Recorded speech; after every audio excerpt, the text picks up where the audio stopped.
ang AFP, hindi po kayo armed forces of the politicians.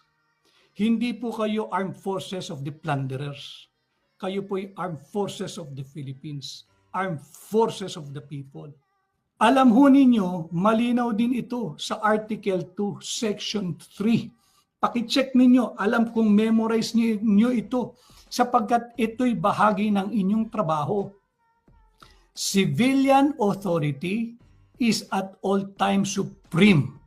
Pakabigat na salita yun, supreme. Sukdulan po yun eh. Wala nang tataas sa supreme. Civilian authority is at all times supreme over that of the military. Ang trabaho ng AFP, yung Armed Forces of the People, is to protect the people and to protect and defend the state. Bangkarote na po ang taong bayan. Nanganganib na po ang Estado. Saan?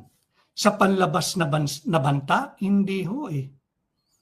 Ang nakakalungkot, nanganganib ang kinabukasan nating mga Pilipino. Nanganganib ang ating Estado dahil sa kasalukuyang administrasyon.